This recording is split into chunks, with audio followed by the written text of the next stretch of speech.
그 주제는 하나님의 음성을 듣는 방법, 하나님의 음성 듣기라고 말을 했지요. 4개의 카테고리, 12가지 방법을 여러분들에게 소개하고 있습니다. 지난 주일에는 성경을 통해서 하나님께서는 말씀하신다라고 했지요. 성경을 읽는 중에 하나님 말씀하시고, 성경을 듣는 중에 말씀하시고, 성경을 묵상하는 중에 하나님 말씀하신다. 하나님 우리 가운데 성경을 주셨고, 이 성경이 그래서 귀하다, 이렇게 말씀을 드렸습니다. 오늘은 두 번째 카테고리, 기도입니다. 기도. 하나님은 우리가 기도할 때 말씀하신다라는 내용입니다. 근데 이제 기도할 때 하나님이 말씀하신다라고 말을 하면 좀 이상하게 생각하는 분들이 많이 계세요. 아직도 한국 교회에 그런 좀 보수적이라 그럴까요? 비성경적인 그런 분들이 많습니다. 아니, 어떻게 기도할 때 우리가 하나님의 말씀, 하나님의 음성을 듣느냐 말이죠. 마치 기도할 때 하나님의 음성을 듣는 사람들을 비아냥거립니다. 그것은 직통계시가 아니냐, 직통계시. 그것은 신비주의자들이나 하는 거 신비주의 아니냐. 오히려 그것이 비성경적이지 않느냐. 그런 교회는 은사주의 교회 아니냐. 알지도 못할 만한 그런 개념을 써서 신사도 교회 아니냐. 이런 식으로 이제 기도 중에 하나님의 음성을 듣는 것에 대해서 많이 비판들을 하고 있습니다. 저는 그런 비판들을 하시는 분들을 좀 제 앞에 좀 다 데리고 왔으면 좋겠어요. 그리고 저는 이렇게 물어보고 싶어요. 그러면 당신은 기도할 때 하나님과 교통하거나 대화하지 않는다는 말입니까? 이렇게 물어보고 싶어요. 기도가 뭐예요? 대화라고 가리키거든요. 대화. 그것에 대해서 누가 뭐라고 말을 하겠습니까? 기도는 대화라자 그래요. 대화. 대화라는 게 뭐예요? 쌍방간에 서로 이야기를 주고받는 게 대화 아닙니까? 그죠? 그런데 우리가 이야기하는 것은 하나님은 들으시지만 그분의 음성, 그분의 말씀, 그분의 마음을 우리는 못 듣는다? 그게 오히려 이상한 것 아니냐 이거지요. 물론 그분은 육신이 아니기 때문에 육신의 음성으로 말씀하시지 않지요. 그건 지난주에 제가 이미 충분히 설명을 했습니다. 그러나 하나님께서는 우리가 기도라는 것을 통해서 서로 대화하듯이 서로 교통하게 되어 있다 이것이죠. 오히려 그것이 정상이다. 오히려 기도를 통해 하나님의 뜻을 아는 것은 당연한 일이다 라고 저는 말하고 싶어요. 그리고 그런 목사님들이 있으면 다시 한번 좀 이렇게 말하고 싶어요. 한국 교회는 강단 뒤에 대부분의 목사님들이 기도처를 이렇게 만들어요.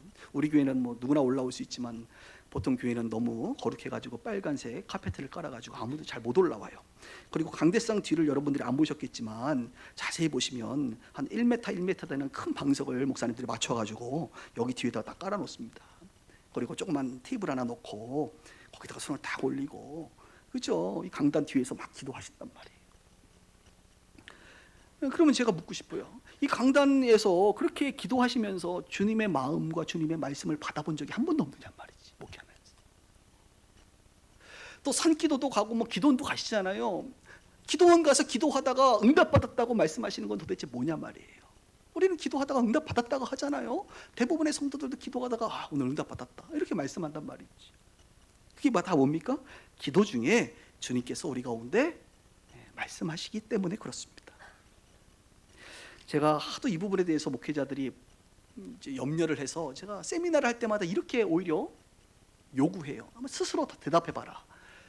여러분들은 기도할 때 기도 응답을 어떻게 받느냐라고 물어보면 제가 대답을 안 해요. 본인들이 한번 돌아가면서 얘기해봐라 그러면 많은 분들이 이렇게 말해요. 기도 중에 어떤 감동이 온대. 기도 중에 하나님 마음을 알 것 같대. 기도 중에 말씀이 떠오른대. 기도 중에 이미지가 보인대. 기도 중에 뭔가 내적인 어떤 울림이 있대요.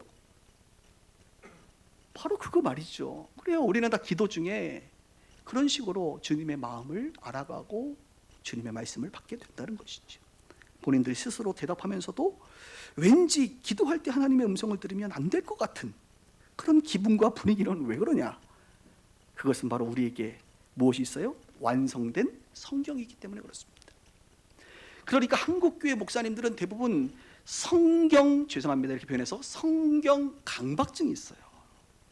왠지 성경이라고 하는 이 문자를, 이 책을 벗어나는 것처럼 느껴지면 불안하고 이단 시비가 되고 뭔가 좀 편안하지가 않은 거예요. 그래서 이 성경 강박증이 있어가지고 모든 것이 성경의 문자를 통해서 해석되어야만 아무도 시비를 걸지 않고 마음이 편안하다 이것이죠.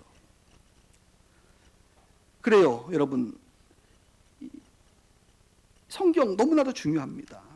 성경은 계시된 완전한 하나님의 말씀입니다. 그 어떤 것도 이 성경 이상의 권위를 갖지 못합니다. 저도 그렇게 생각해요. 어떠한 하나님의 음성도, 어떠한 계시도, 어떠한 환상도, 어떤 내적인 음성도 이 성경의 권위를 훼손하거나 성경과 반대적으로 얘기하거나 성경을 넘어설 수 없다라고 저는 생각합니다. 그러나 중요한 것은 성경의 문자, 율법 전문가도 같은 그런 문자가 중요한 것이 아니라 성경을 대할 때 우리 안에 성령님의 핵심이에요. 여러분, 하나님의 음성과 가장 관련된 하나의 단어를 얘기하라면 성령님이십니다. 우리 안에 거하시는 그 성령의 조명으로 성경을 볼 때 이 하나님의 음성을 듣고 말씀을 이해할 수가 있는 거거든요. 성령이 없이는 하나님의 말씀을 깨달을 수도 없고 진리를 발견할 수도 없는 법이거든요. 그러니까 하나님의 말씀을 대할 때도 성령님 제외하고는 곤란하다 이거예요. 기도할 때도 마찬가지예요. 성령께서 깨닫게 하시고 성령께서 탄식하시는 그 탄식의 메시지를 우리가 캐치하는 것이야말로 그것이 성령의 음성을 듣는 거거든요. 하나님은요, 우리 가운데 성경을 주셨지만 성경이라고 하는 이 문자에 갇혀 계신 분이 아닙니다. 어떻게 하나님이 이 성경 문자에 갇혀서 사시겠어요? 하나님은 자유로우신 분이시고 하나님은 어떠한 상황 속에서도 어떠한 방법으로도 심지어는 꿈에서라도 자유롭게 말씀하시고 역사하실 수 있는 분이십니다. 우리의 신학과 우리의 전통이 하나님을 가둘 수 없다 이것이에요. 그리고 그 말씀은 기도를 통해서 우리가 들려지는 그 음성은 아까도 말했지만 계시되고 완성된 성경의 말씀과 상반되지 않다는 것입니다. 일관되다라고 하는 것을 경험을 통하여 또 말씀을 통하여 여러분들에게 다시 한번 확인시켜 줍니다. 주로 외부 강사들이 오면 이제 그런 얘기들을 가끔 하면 조금 당황하시는 분들이 있는데, 여러분들이 그동안 어느 곳에서 어떤 식으로 신앙생활을 했는지는 잘 모르겠으나 좀 열린 마음으로 우리가 좀 대할 필요가 있다는 생각을 합니다. 그러면 도대체 기도할 때에 하나님께서 우리 가운데 어떻게 음성을 주시느냐, 오늘 이것을 한 세 가지 말할 건데요. 한번 따라해 볼까요? 첫 번째로 성령의 평강. 우리 안에 계시는 성령님이 우리가 기도할 때에 무엇을 주시냐면 평강의 마음을 주세요. 평강. 이 평강의 마음이 오는 것에 따라 하나님의 뜻을 분별할 수가 있다는 것입니다. 오늘 우리가 읽은 빌립보서 4장 6절 볼까요? 아무것도 염려하지 말고 다만 모든 일에 기도와 간구로 너희 구할 것을 감사함으로 하나님께 아뢰라. 아무것도 염려하지 말고 하나님께 아뢰라 이거예요. 기도하라 이거예요. 그리하면 어떤 일이 벌어집니까? 모든 지각에 뛰어난 하나님의 평강이 그리스도 예수 안에서 너희의 마음과 생각을 지키신다 이거예요. 여러분들의 마음과 생각을 누가 지켜요? 하나님께서 평강으로 지키신다 이거예요. 이 하나님의 평강을 우리는 삼위일체 하나님을 믿으시니까 성령 하나님의 평강이다 이렇게 말할 수도 있는 것입니다. 그러니까 대부분의 사람들은 마음과 생각이 기도할 때 어때요? 불안해요. 불안해. 요즘 같을 때는 정말 불안감 최고조를 다니고 있지요. 불안하단 말이에요. 그리고 복잡하단 말이에요. 생각이. 그리고 인간은 기본적으로 부정적이다 이거예요. 그리고 육신적이다 이거. 육신적이다. 그래, 이런 상태로 우리가 일단은 시작했다 하더라도 기도하는 거예요. 어떻게 해요? 아무것도 일단 염려하지 말고 염려 내려놓고 기도해 보는 거예요. 기도하다 보면 주님께서 평강의 마음을 주시는 그 내용이 있다 이것입니다. 그 방향성이 있다 이것이에요. 그래서 저는 여러분들이 기도 중에 하나님의 음성을 듣기를 원하면 기도를 많이 하셔야 돼요. 따라해 볼까요? 기도를 많이 하자. 기도를 많이 하면 돼요. 기도를 많이 하다 보면 우리 안에서 기도한다는 것은 성령께서 함께 역사하시는 거기 때문에 마음이 불편해지는 것은 안 하면 되고 마음이 편안한 것으로 방향을 잡으시면 돼요. 기도를 많이 하다 보면 나도 모르게 기도가 이렇게 되어지는 방향이 있거든요. 한 방향을 향해서 기도가 막 되거든요. 그것은 주님이 기뻐하시는 거죠. 그런데 이쪽을 위해서 내가 막 기도하려고 해도 마음이 불편해. 그럼 그것은 주님이 기뻐하지 않는단 말입니다. 평강하지가 못해요. 기도 많이 하다 보면 주님의 마음이 막 부어진단 말이에요. 기도 많이 하다 보면 불안과 걱정의 마음이 사라지고 평강의 마음으로 자리 잡는단 말입니다. 이런 것들이 다 뭐예요? 기도 중에 성령께서 성령의 평강을 우리 가운데 주시는 거예요. 여러분, 자녀들에 대한 걱정이 있잖아요. 요즘은 건강에 대한 걱정, 또 사람들과의 관계, 재정의 문제, 일터, 직장에서의 고민이 있잖아요. 그거 가지고 오늘 말씀처럼 아무것도 일단 염려하지 말고 기도해 보는 거예요. 기도하다 보면 어떤 마음이 들어요?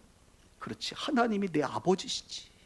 하나님은 나를 선한 곳으로 인도하시는 선한 목자, 인도자시지. 그래, 하나님은 전능하시지. 그러면 그분이 나를 보호해 주시겠구나. 그래, 그분이 주시는 마음을 따라 내가 살면 되겠구나. 그분이 주시는 그 평강의 마음이 있다 이거예요. 그 마음을 여러분들이 주님의 뜻으로 받아들이면 됩니다. 그런데 우리는 인생을 살다 보면 선택해야 될 문제들이 많습니다.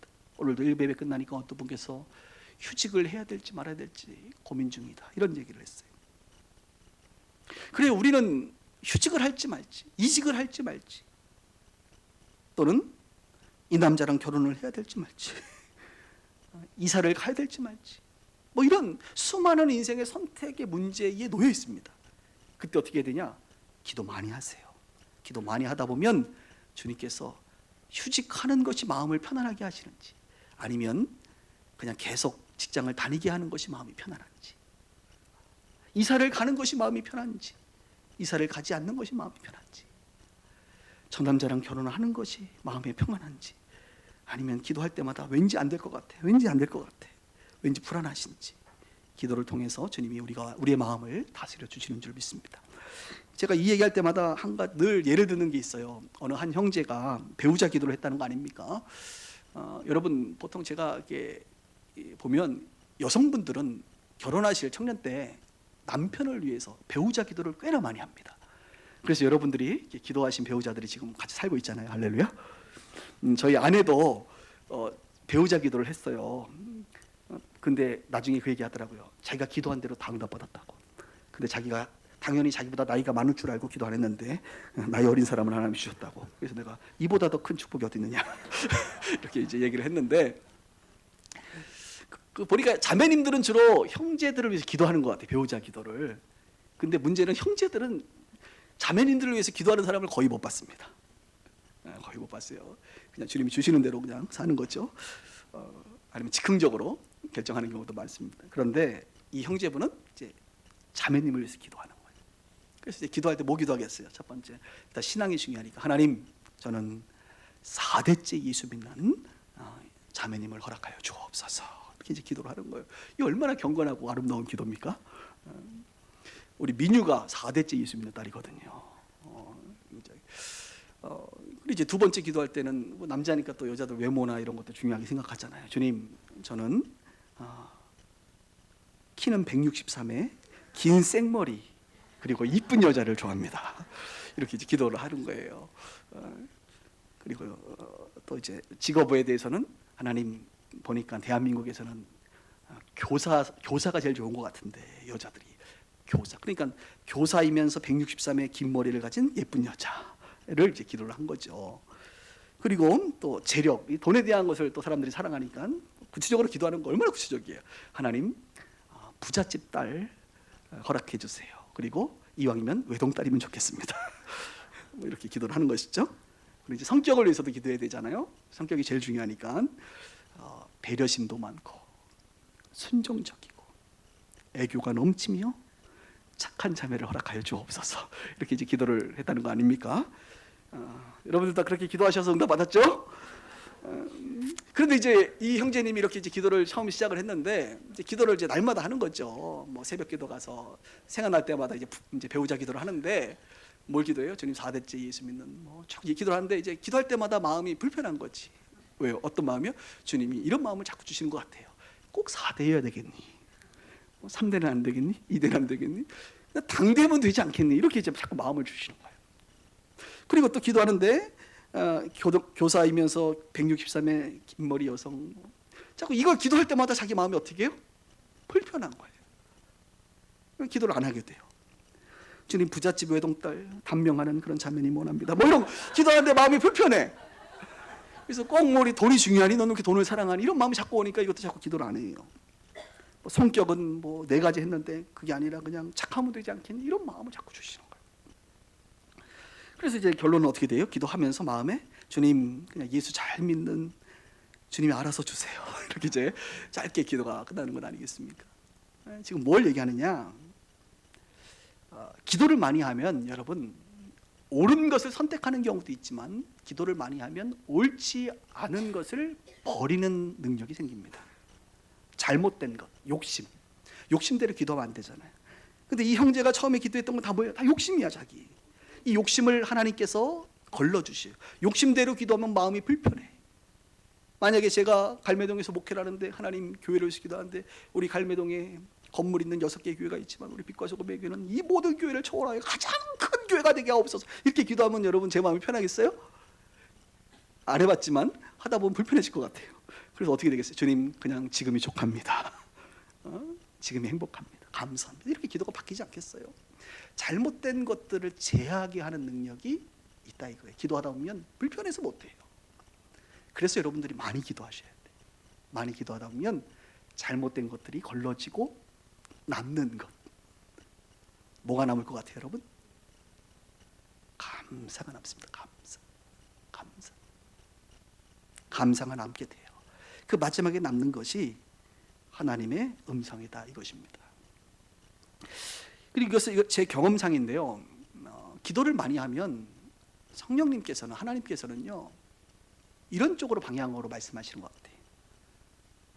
좁은 길로 가라 라고 말씀하시는 것 같아요.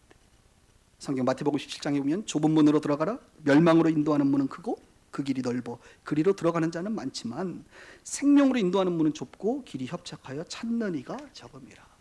우리 하나님은 저와 여러분들이 이 생명과 관련돼서, 영적 세계와 관련돼서 좁은 길을 가기를 원하시는 것 같아요. 이것도 역시 인생을 살면서 경험을 많이 했습니다. 주로 목회자들은 이제 신학대학원을 다닐 때는 주로 전도사를 하잖아요. 부교육자 생활을 하잖아요. 제가 이제 군대를 전역하고 신학대학원을 입학했는데, 신학대학원 입학하자마자 어떤 일이 벌어졌냐면, 그 39개월 동안 군 생활을 했던 그 군대 교회 담임 목사님께서 저를 붙잡고, 신대원 들어간 저를 붙잡고 뭐라고 얘기하냐면, 그동안은 군인으로서 이 교회를 섬겼지만 이제 신학교 갔으니까 전도사가 되어서 1년 동안만 이 교회를 섬겨달라는 거예요. 자기가 1년 후에 은퇴를 하니까, 전역을 하니까 1년만 자기랑 같이 해달라는 거예요. 여러분, 대한민국 남자가, 저는 26개월도 아니에요, 군생활을. 저 39개월이나 했거든요. 그 긴 군생활을 하고 전역했으면 뒤도 안 돌아보고 그것을 빨리 이사가는, 그곳에서 떠나는 것이 이게 대한민국 남자들의 특징 아니겠습니까? 근데 다시 민간인이 되어서 다시 군인교회를 섬기라고? 거기 가면 예전에 대대장, 중대장, 연대장, 사단장 이런 분들이 있어서 그동안은 내가 부하로 있었는데 내가 전도사가 돼서 그들에게 설교를 하라고? 이건 너무너무 힘든 일이에요, 여러분.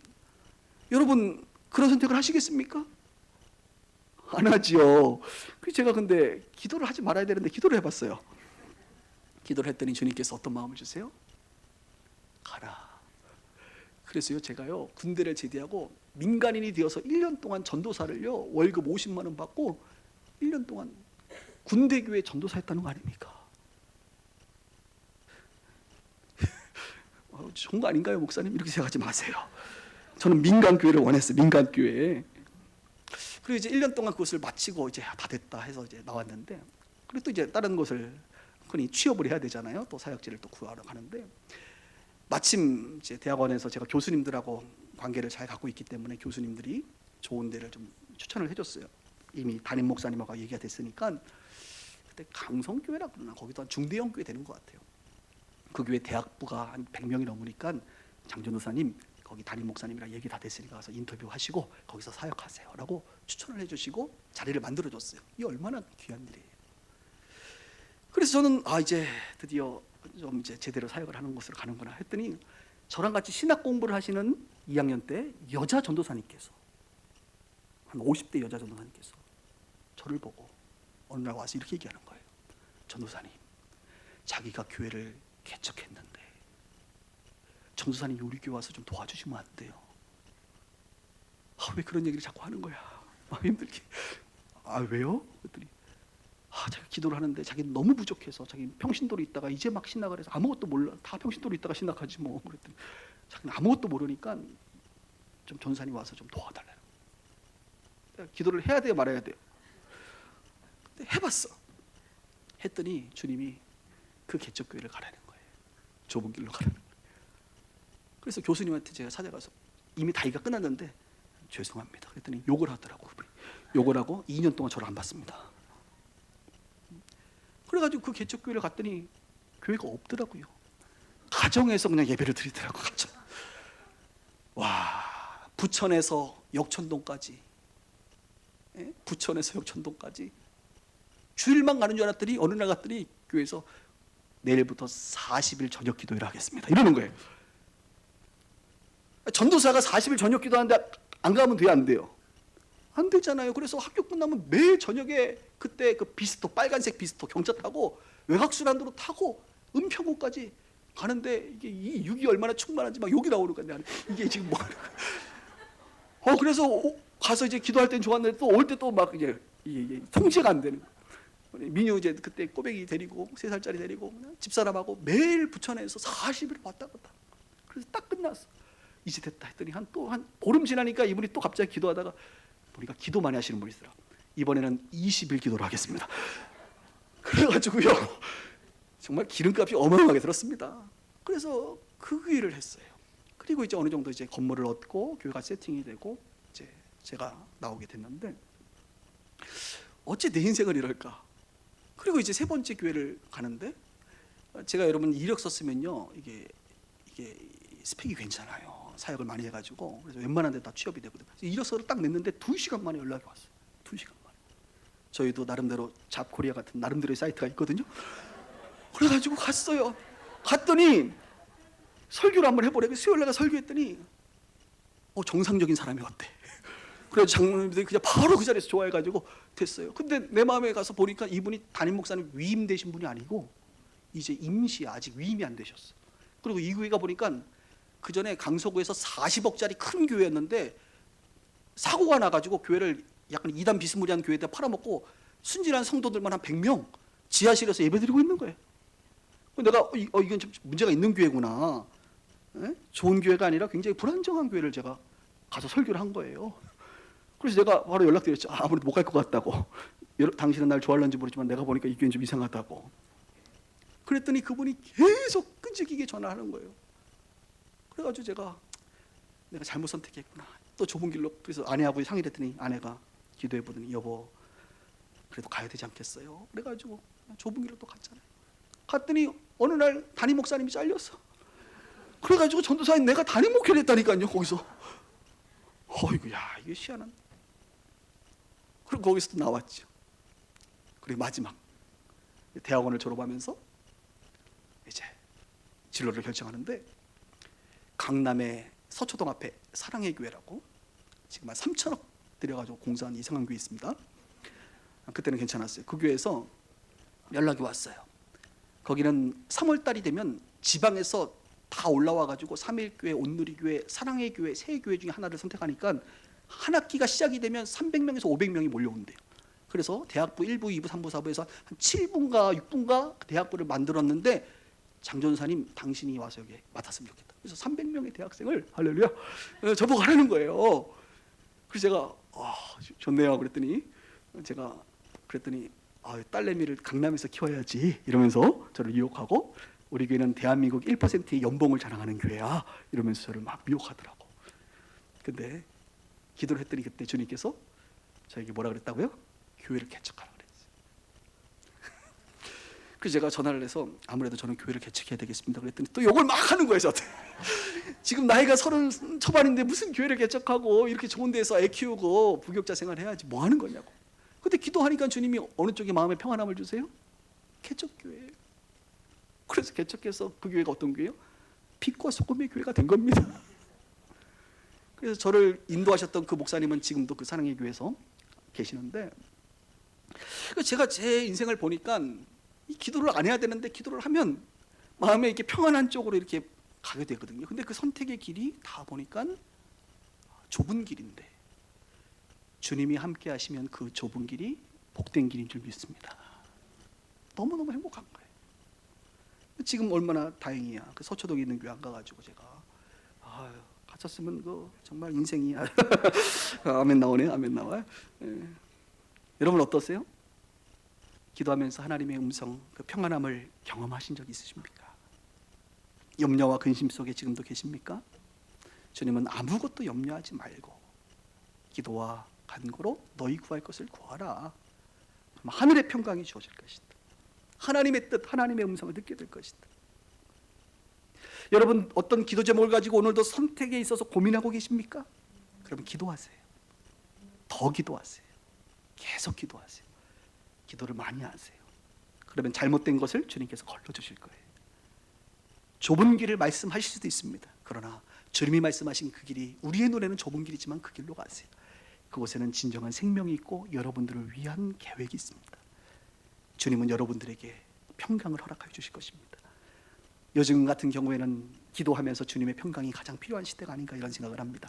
두 번째로는 성령의 평강이 있고요. 두 번째로 기도할 때 성령의 감동이 있습니다. 따라합시다. 성령의 감동.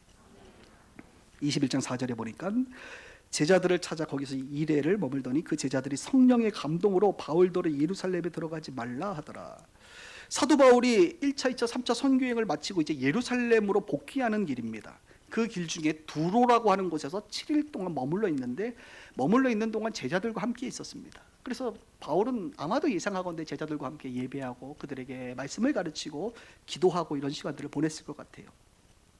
그러던 중에 제자들의 마음에 기도하는 중에 어떤 마음이 들었냐면 오늘 성경에 보니까 성령의 감동이 오는 거예요. 성령의 감동. 그리고 바울 선생님한테 말합니다. 선생님 예루살렘에 안 들어가셨으면 좋겠는데요. 이렇게 말하는 거예요. 왜냐하면 그들이 기도하던 중에 안 좋은 느낌을 받았기 때문에 그렇습니다. 기도하던 중에 안 좋은 불길한 생각이 드는 거예요. 왠지 바울이 예루살렘에 들어가면 위협과 핍박과 뭔가 고통을 당할 것 같다라고 하는 생각이 그들의 마음 가운데 기도하는 중에 성령의 감동이 있었던 것이죠. 그래서 그들은 바울 선생님 안 들어가시는 게 어때요? 라고 말을 하는 것이죠. 물론 바울은 이미 그것을 다 알고 그 과정을 통해서 로마로 가게 될 것을 그는 알았기 때문에 그것을 감당해야 했습니다. 기도 중에 여러분 임하는 성령의 감동이 있다 이것이에요. 저는 이것을 영적인 직관력이라고 말하고 영적인 통찰력이라고 말하고 싶어요. 조금 더 표현하면 영적 깨달음이라고 말할 수 있습니다. 어떤 기도 제목을 위해서 기도하다 보면 주님께서 그냥 알게 하세요. 뭔가 표현할 방법은 없지만 그냥 알 것 같아. 아 이것이구나. 아 이 길로 가야겠구나 라고 하는 어떤 깨달음과 영적 통찰력이 생긴다는 것입니다. 이것이 성령의 감동입니다. 또 어떤 경우는 기도하다 보면 자기도 생각하지 못했을 때의 이미지가 보일 수 있습니다. 또는 성경 말씀이 떠오르기도 합니다. 그리고 어떤 경우는 환상을 보기도 합니다. 요한계시록 4장 2절에 보니까 사도 요한이 내가 곧 성령의 감동이 되었더니 하늘에 보좌를 베풀었고 그 보좌 위에 앉으신 이가 있다. 사도 요한은 성령의 감동을 따라 천국을 보게 된 거예요. 환상을 보게 된 거예요. 성령의 감동이 있을 수 있습니다. 이런 일들은 우리가 기도 생활하다 보면 수도 없이 많습니다. 아주 일반적인 현상입니다.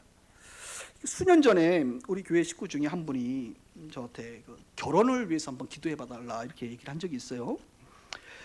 여성들은 특히 30대 중반이 넘기 시작하면 이제 불안해지기 시작합니다. 과연 내 인생에 결혼은 있나? 나는 결혼할 수 있을까? 라고 하는 의심과 두려움이 생기는 것 같아요. 그래서 이제 불안했는지 목사님 저는 결혼할 수 있을까요? 제 결혼을 위해서 한번 기도해 주세요 라고 이제 부탁을 했던 거예요. 그래서 기도를 부탁했으니까 하긴 해야 돼요.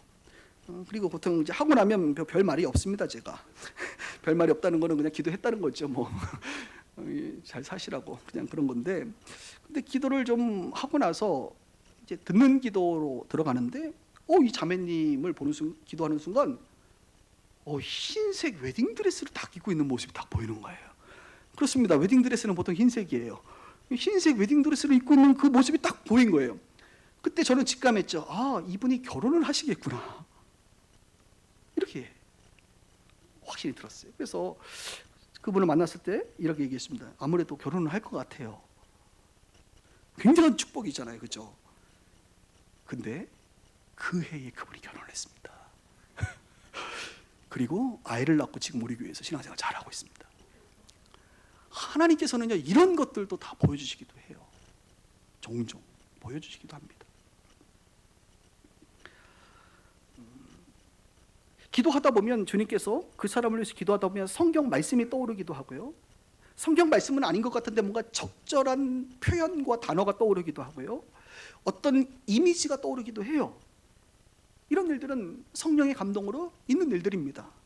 그러나 이런 것들이 우리에게 주어진 성경보다 권위 있지는 않습니다. 그냥 참고할 만한 수준인 것이죠.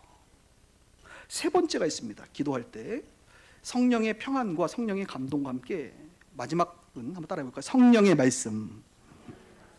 오늘 사도행전 21장 10절에 보니까 여러 날 머물러 있더니 아가보라고 하는 선지자가 유대로부터 굳이 내려옵니다. 가이사랴까지. 거기에는 이제 7집사 중에 한 명이 빌립의 집인데 거기에 지금 바울이 있었거든요.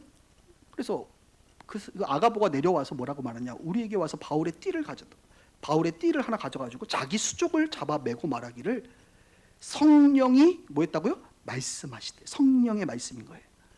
그리고 예루살렘에서 유대인들이 이같이 이 띠 임자를 결박하여 이방인의 손에 넘겨주리라 하거늘.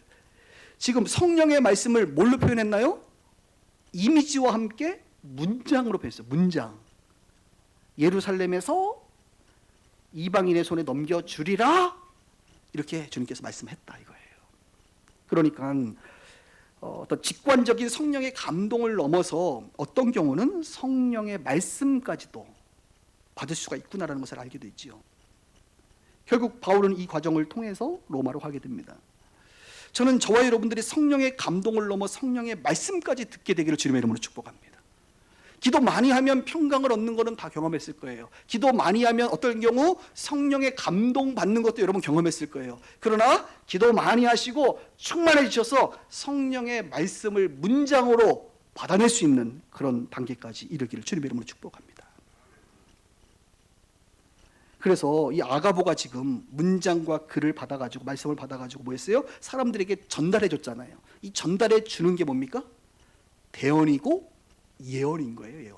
예언이 다른 게 아니에요. 하나님의 말씀을 전달하는 게 예언이거든요. 그렇게 되면 어떤 일이 벌어집니까? 고린도전서가 말하고 있는 것처럼 그 사람이 권면을 입고 위로를 받고 회복을 얻고 덕이 세워지는 거예요. 그래서 바울은 고린도전서 14장에 너희가 은사를 사모하되 특별히 예언하기를 사모해라라고 하는 게 뭐냐면 이 예언은 공동체, 사람을 살리는 데 있어서 매우 유익하기 때문에 그렇다. 방언은 너희 개인에게 유익하지만 예언은 공동체에 유익하다. 예언 함부로 했다가 공동체 풍지박살 나는 거 많이 봤는데요. 예언은 예언하는 자들에 의해서 판단받는 것이다. 영은 영으로 판단하는 것이기 때문에 이런 부분에서 성숙한 교회들은 이 예언을 풀어내서 공동체를 살리고 덕을 세우는데 힘써야 된다라고 바울이 친히 가르쳐주고 있어요. 저는요 정말 한국교회, 특히 우리 빛과 소금의 교회가 여기까지 가고 싶어요. 목사님 위험하지 않을까요? 물론 편안하게 그냥 꽉꽉 눌러가면서 튀어나오는 거 눌러가면서 그냥 편하게 목회하는 것도 알아요. 저도 그 방법을. 그러나 저는 하나님께서 부어주시는 그 부요함을 우리 성도들이 누리고 유익되기를 소망하는 목사 중에 한 명입니다. 여러분, 우리가 가지고 있는 성경이 어떤 성경입니까? 기록자들, 이 40여 명의 저자들이 물론 하나님이 저자시지만 성령의 감동으로 이 말씀을 받아서 문장으로 받아서 써내려간 게 성경이에요. 그 이후에도 성경보다 권위가 있지는 않지만 하나님의 사람들은 종종 하나님의 말씀을 오늘 아가보처럼 받아서 전달하는 그런 역할들을 해오고 있습니다. 그러면 어떻게 이 일이 가능할 것인가에 대한 오늘 결론, 비밀을 좀 알려드릴게요. 원리를 알려드릴게요. 일단은 기도할 때 들으시려고 하셔야 돼요. 들으시려고. 여러분들만 혼자 막 얘기하다가 그냥 딱 끊어버리지 마시고 듣는 기도를 하셔야 되는데, 이 듣는 기도의 핵심은 여러분 안에 거하시는 성령의 탄식입니다. 여러분 안에 성령님이 계시잖아요. 그 여러분들이 기도할 때 이 성령에 이끌리는 기도를 하다 보면 성령의 탄식을 느낄 수가 있어요. 이제 방언 기도를 하는 사람과 방언 기도를 하지 않는 사람이 있는데, 방언 기도를 하지 않는 사람의 경우는 이렇게 하시면 됩니다. 기도를 여러분들이 하나님 앞에 올려드리고 그 다음에 침묵하시는 거예요. 침묵. 깊은 침묵의 단계로 들어가는 겁니다. 침묵할 때 우리의 영의 눈은 어디에 집중합니까? 우리 안에 거하시는 성령 하나님의 얼굴을 봐야 됩니다. 그 성령 하나님께 여러분들이 집중하여 침묵하며 그분의 음성을 들으려고 집중하면 그분의 그 탄식, 여러분들을 향한 그 마음, 그 말씀을 여러분들이 느낄 수가 있게 돼요. 또 어떤 경우 이것을 이렇게 표현하고 싶어요. 여러분, 생각을 읽는다라는 말 알죠? 생각. 누군가 이렇게 대화하다가 갑자기 그 사람이 말을 안 하는데, 지금 무슨 말을 안 하는데 무슨 생각을 하고 있는지 읽히는 경우가 있잖아요. 지금 나를 욕하는 건지 뭐 좋은 말을 하려고 하는지, 어떤 태도를 가지고 있는지 생각이 읽힌다고 말하잖아요. 그거하고 똑같아요. 침묵하고 그분께 집중하면 그 성령님의 생각이 읽히는 거거든요. 읽히는 거. 우리는 육신의 언어로 말하지만 수화, 말을 못 하시는 분들은 수화를 통하여 커뮤니케이션 하듯이 영어로 읽히게 되는 거거든요. 그래서 읽히는 거예요. 아, 그래서 주님의 말씀이 이런 말씀이구나. 그래서 우리가 내적 음성을 깊은 침묵을 통해서 듣게 됩니다. 그다음 두 번째 방식은 방언 기도를 하신 분들에게는 제가 이렇게 권면하죠.